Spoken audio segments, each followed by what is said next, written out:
In my career, I've been a teacher, a counselor, and administrator who went in the direction of looking at K through 12 kids that were absolutely falling through the cracks and creating programs to address those students.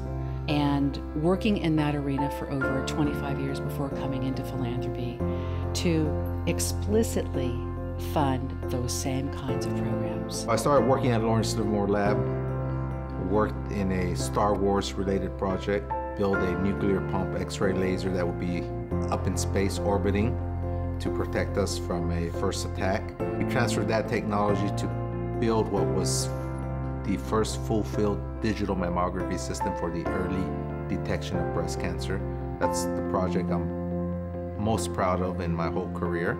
Then came full circle and worked in the nuclear non-proliferation arena. Got selected by NASA as a U.S. astronaut and worked for 10 years at NASA. I worked to improve the education opportunities for all children. During my time at the U.S. Department of Education, I worked on strategy and policies ranging from early childhood education to adult education. And today, I work to identify and support the most innovative companies in education technology so that all children, regardless of their background, can leverage these resources to maximize their education.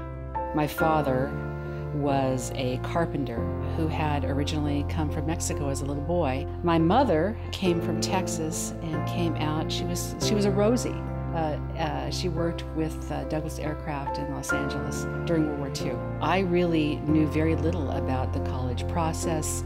I really had nobody going before me to help me learn any of that. I come from a typical migrant farm working family. Our year typically began in the March timeframe, where my dad used to load up us kids, 4 of us, and my mom, and we would make a 2-day drive to Southern California. Monday through Friday, we were in school.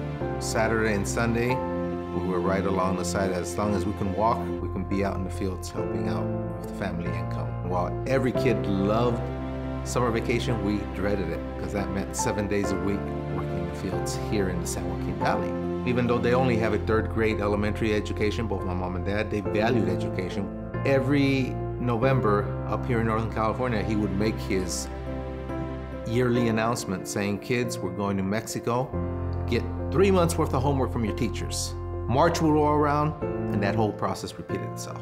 I grew up in inner city Boston, and I attended Boston public schools from kindergarten all the way through high school graduation. And my parents were immigrants from China, and they wanted to come to America because they wanted their children to graduate from college, an opportunity that they didn't have growing up in China. My parents were blue-collar workers who didn't graduate from high school, and they wanted us to have the opportunity to pursue whatever profession we wanted. I was watching the very last mission of the Apollo era. Apollo 17 on TV. Imagine this 10-year-old kid holding the rabbit ear antenna so you have a better signal. I remember that evening telling my father that I wanted to be an astronaut. And he looked at me and he says, you know, I think you can do it. I remember always knowing that I was going to go because it was instilled in me by my parents and by my grandparents.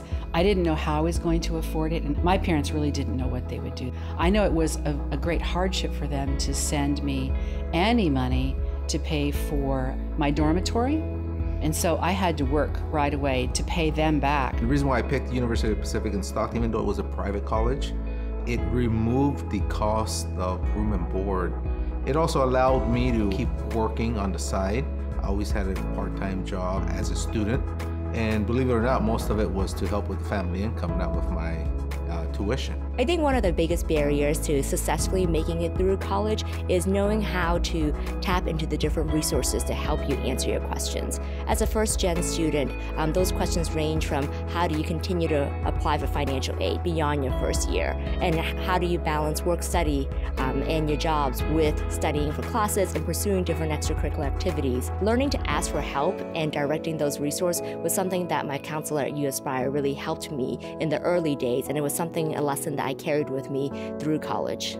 When I went to graduate school, I had a full ride. It's the first time I ever didn't have to work, and I was able to go to graduate school full-time, and I remember how easy it was. My college experience profoundly shaped the way that I lead my life today because it taught me to work hard, to take chances, and to explore new options that I might not have thought of. A lot of times when you talk to high school kids, they say, oh, I can't go to college. They think that money is going to be the absolute barrier, and it's not. It's not. My brother was actually the smart one, the one who could have been a doctor, a scientist, anything. And sadly, he dropped out of college. None of his kids went to college, and he had 3 kids too. Now, they've all gone on to be successful in their own way, and he's become very successful. He has his own business. But if I had one do-over, it would be to see my older brother finish. Because what I've learned is, if you don't go, they won't go.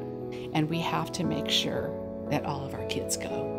The moment I got my college diploma, I felt such incredible joy, and even more so, I felt happy for my parents, looking at them in the audience and seeing the tears in their eyes, and remembering the journey that they took 22 years ago coming to America, and their dream was for their children to have a college experience and to graduate with college. And that the moment that came across the stage and I got that diploma, I felt like I had helped fulfill a dream that they journeyed long for.